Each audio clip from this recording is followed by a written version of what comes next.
The rule of tooth and claw. The first thing Lieutenant Sarah Reeves learned on Thryskan Prime was don't look at the cubs. The warning wasn't in the official military handbook. It came from Sergeant Olin, a grizzled veteran of off-world deployments, who met her on the landing platform the day she arrived. He'd leaned close, voice low despite the roar of the cargo haulers. "Doesn't matter how cute they look to you," he said. "Parents will take it as a challenge. Could get you gutted before the translators kick in. Keep your distance." Sarah had nodded, but she'd thought he was exaggerating. That was before she saw the marketplace.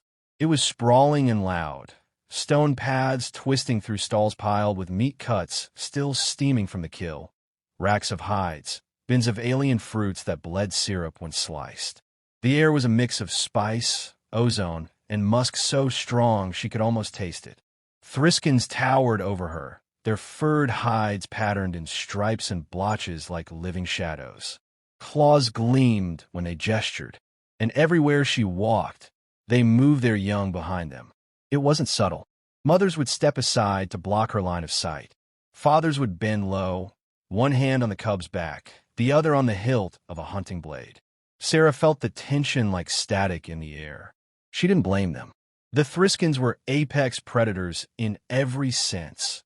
Fast, territorial, and protective to the point of savagery. Their history was full of blood feuds over stolen offspring. Outsiders were tolerated only because the Planetary Council believed in trade and diplomacy. But tolerance didn't mean trust. That morning, her assignment had been simple. Accompany a local trade liaison through the Central Market to collect supply manifests. It was routine work for the diplomatic corps, though walking beside a predator with teeth as long as her finger never felt routine. The liaison, a broad-shouldered female named Sharon, moved with slow authority. "Your kind," she said in her gravel-edged voice, "thinks we are ruled by emotion. But our rules are older than your sun voyages. A cub is the clan's future. No stranger may touch, feed, or even greet one. This is survival, not sentiment." Sarah caught the faintest movement at the edge of her vision, a small, tawny-furred shape peeking from behind a stall curtain. A cub, no taller than her waist, with oversized ears and eyes the color of molten gold. He stared at her with a mixture of curiosity and defiance. She smiled before she could stop herself. Just a quick, warm smile. The cub tilted his head, his tufted ears flicking forward. Then the curtain was yanked back, and a massive adult stepped between them, lips pulling away from razor-edged teeth. Sharon placed a warning hand on Sarah's shoulder and guided her forward without a word. The moment passed, but the image stuck with her. The cub hadn't looked afraid. As the day wore on, the market whispers shifted. Traders spoke of a predator stalking the northern outskirts, larger than any Thryskan, with eyes that glowed in the dark and a roar that froze the blood. Several farmsteads had been found in ruins, livestock torn apart. No one had seen it clearly and lived. "It is a rogue," Sharon explained grimly. "Not one of our kind. Perhaps an old enemy from before the clans united. It hunts without need, without honor. We will deal with it soon." That evening, back at the outpost, Sergeant Olin repeated his warning about cubs, this time adding a half-smile. "And remember, Lieutenant, no matter how much you think you're helping, you're still an alien here. The rules keep you alive." Sarah tried to focus on her after-action reports, but her mind kept drifting to the golden-eyed cub in the market. She wondered if he was safe. She wondered if the rogue predator would dare come this close to the city. Somewhere beyond the steel walls of the outpost, something howled. The sound was low, distant, and full of hunger. The Thryskan guards on the perimeter stiffened. Sarah found herself looking toward the shadows beyond the floodlights and thinking, without quite knowing why, rules or no rules, if a cub needed help, I wouldn't walk away. She didn't know it yet, but the moment that thought settled in her mind, the ancient law she'd been warned about had already begun to crack. The wrong place at the wrong time. The mission wasn't supposed to be dangerous. At dawn, Lieutenant Sarah Reeves joined a small Thryskan patrol headed for the northern outskirts. The rogue predator had been sighted again, and while the soldiers hunted it, Sarah's team was tasked with delivering food and medkits to a damaged farmstead. Simple, in-and-out work, at least, according to the briefing. The transport skimmed low over frost-touched fields, its engines thrumming beneath her boots. Beyond the viewport, jagged mountains rose like the teeth of some sleeping beast. She caught glimpses of blackened fence posts and shattered livestock pens, the predator's trail. When they arrived, the farmstead was quiet. Too quiet. The patrol leader, Captain Varesh, raised a clawed hand for silence. "Stay behind us, human. The air smells wrong." His nose twitched as he scanned the wreckage. Sarah followed at a careful distance. The main building's door hung from one hinge, deep claw marks scoring the frame. Inside, the air was damp and rank, heavy with the coppery tang of blood. Furniture lay overturned, food stores scattered. Then she heard it, a faint, hitching whimper from somewhere deeper inside. Varesh froze. "A cub." The word made the other soldiers stiffen. They began speaking in quick, urgent bursts of their own language, debating how to proceed. The sound had come from a dark storage room at the back of the dwelling. Sarah glanced between them. "Well, are we going to get them out of there?" Varesh's ears flicked back. "You do not understand. If the cub is hurt, it will lash out. If its parent scent lingers, it will see us as intruders. And if the rogue predator is near, moving the cub could draw it here." They kept talking strategies, risks, contingencies, while the whimpering grew weaker. Sarah's hands clenched into fists. Every minute they argued was another minute the cub sat alone, scared, maybe bleeding. "Enough," she muttered, stepping past them before anyone could stop her. The storage room was dim, lit only by a broken slat of sunlight cutting across the floor. In the far corner, crouched against a sack of grain, was a tiny Thryskan cub. Tawny fur, golden eyes. She recognized him instantly, the same one she'd seen in the market. He was trembling, his ears flattened tight against his skull. His gaze locked on her, wary but not hostile. Sarah slowly crouched, keeping her hands visible, her voice low and steady. "Hey, you remember me, don't you? I'm not going to hurt you." From the ration pouch at her belt, she pulled a nutrient bar, tearing the wrapper just enough for the rich smell to carry. She held it out, palm open. The cub's nose twitched. He hesitated, then crept forward one tiny step at a time. Sarah kept still, letting him close the distance. When he finally took the bar from her hand, their eyes met, and something passed between them. Not fear, something closer to trust. Behind her, she heard a sharp intake of breath. One of the soldiers whispered, "Impossible." Sarah reached out slowly, ready to pull back if he flinched. But instead, the cub leaned into her touch, pressing his head against her arm. She gathered him carefully into her arms, his small claws hooking into the fabric of her jacket. That's when the growl came. It was deep, resonant, and close. The patrol's weapons snapped up instantly. From the shadowed doorway beyond the kitchen, two glowing eyes appeared, low to the ground, moving with a predator's lethal grace. The rogue. It was massive, shoulders brushing the doorframe, its hide mottled with scars. Its mouth opened in a silent snarl, revealing teeth like ivory daggers. The air seemed to thicken around it. "Moo!" Varesh barked. The soldiers opened fire, plasma bolts searing the air. The rogue darted aside with unnatural speed, its claws tearing deep furrows into the floor as it lunged. Sarah ducked behind an overturned table, shielding the cub with her body. Splinters rained over them as the creature struck. The firefight was a blur of noise and light. At one point, the rogue shadow passed so close that Sarah could feel the heat of its breath. She tightened her hold on the cub, whispering, "Almost there, almost there." Varesh landed a shot to its flank, and the beast retreated with a bone-shaking roar, vanishing into the open fields. Only then did Sarah stand, her knees shaking. The cub clung to her shirt, refusing to let go. When they emerged from the farmstead, every Thryskan soldier stared. The sight of a human carrying a cub, alive, uninjured, and willing, was more shocking than the rogue's attack. Varesh said nothing as he keyed his calm for evacuation. But Sarah caught him glancing at her more than once, his expression unreadable. By the time the transport lifted off, she knew one thing for certain. She'd just broken a law older than their civilization. And somehow, The cub had chosen her anyway, breaking the unbreakable. The council chamber was colder than Sarah expected. Stone walls rose in sweeping arcs, etched with hunting scenes that spanned centuries.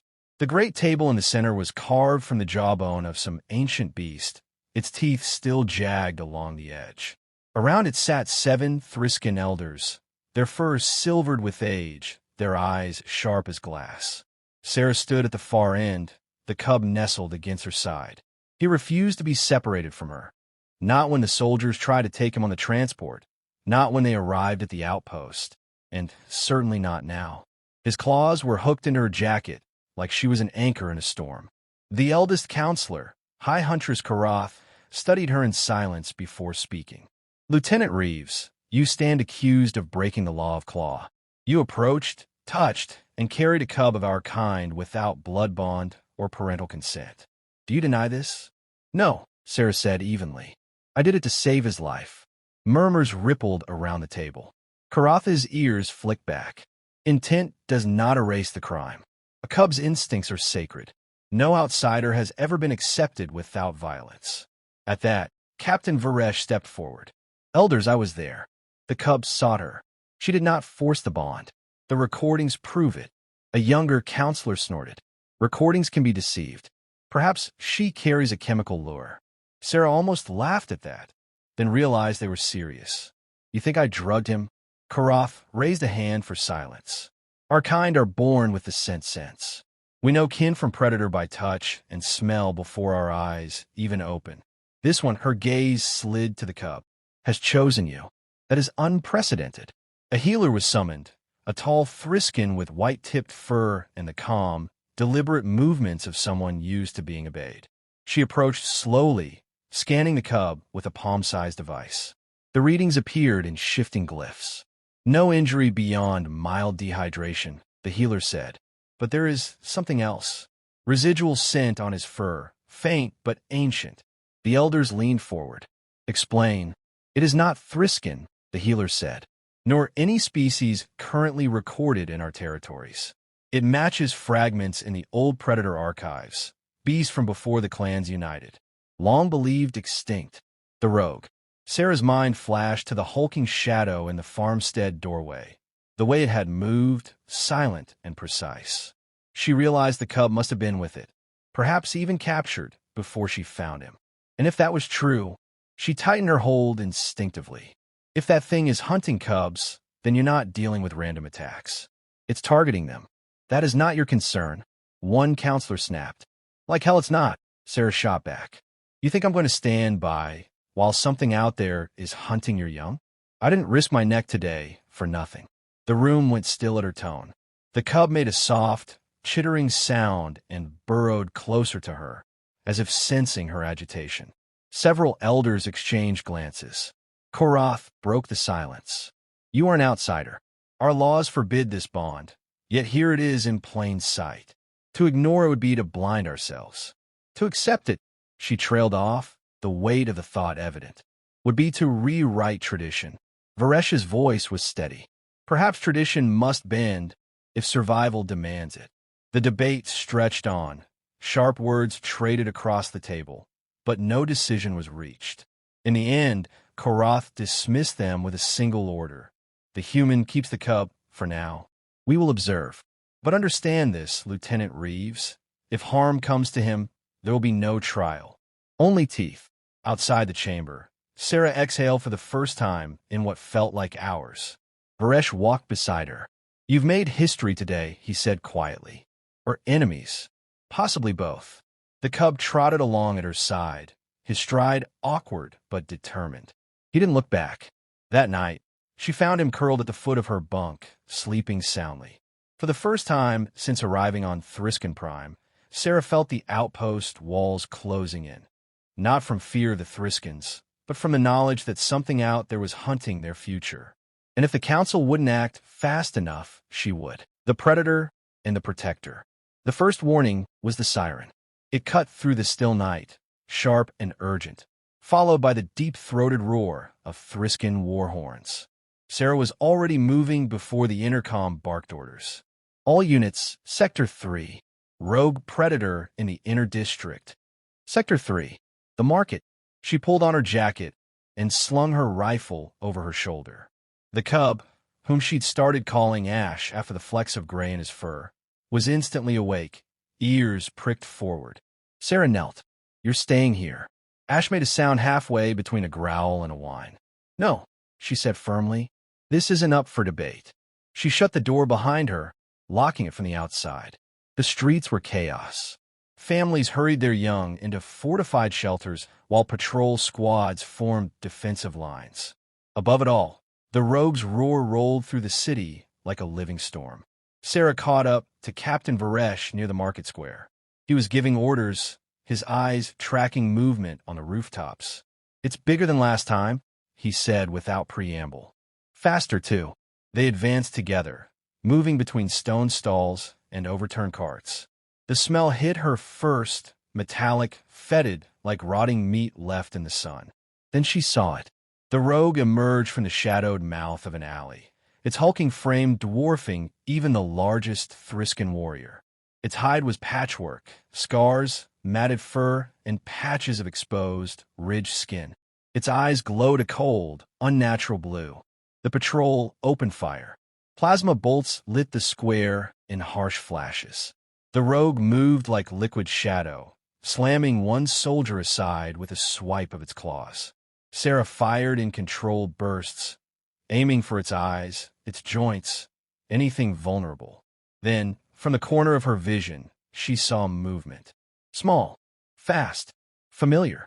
Ash. Her heart lurched. He was weaving between the debris, drawn by the noise. Before she could reach him, the rogue saw him too. Time slowed. The predator's massive head lowered. Its muscles coiled. Sarah moved without thinking. She broke cover, sprinting across the square, boots hammering the stone. She scooped Ash in her arms just as the rogue lunged. Its claws raked across her shoulder plate, the impact spinning her halfway around.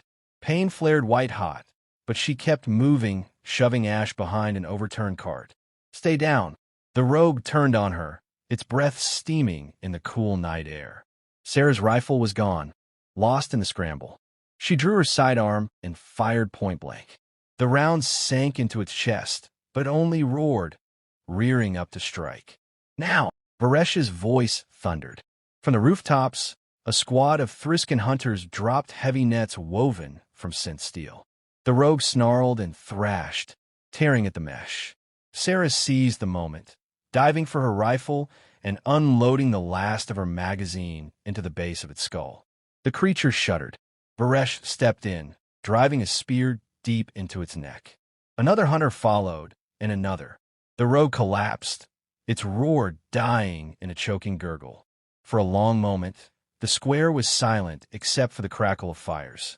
Then the crowd's murmur rose, a mix of awe and disbelief. Sarah turned to find Ash clinging to the cart, his ears flat, eyes wide. She scooped him up, ignoring the blood trickling down her arm. He pressed his head into her chest, trembling. Varesh approached, his fur streaked with gore. "You have a death wish, human," he said, but there was no anger in it. Only something like respect. By morning, the council had convened again. This time, there was no accusation in their voices. High Huntress Karath regarded her with an unreadable expression. "You risked your life for one of our young," she said. "And in doing so, you ended the greatest threat to our people in a generation." "I didn't do it for your laws," Sarah replied. "I did it because he needed me." The chamber was silent for several heartbeats. Then Karath spoke again. "From this day, you are kin by claw. This title does not erase the law, but it binds you to our people, as family and as protector." Ash chirped softly in Sarah's arms, as if agreeing. Weeks later, the marketplace looked different. Not in the stalls or the smells, but in the way the people moved. A predator mother passed by with her cub. For a heartbeat, Sarah expected the usual, pulling the young away, hiding them behind a leg. Instead, the mother let her cub wave. Sarah waved back. Change had begun.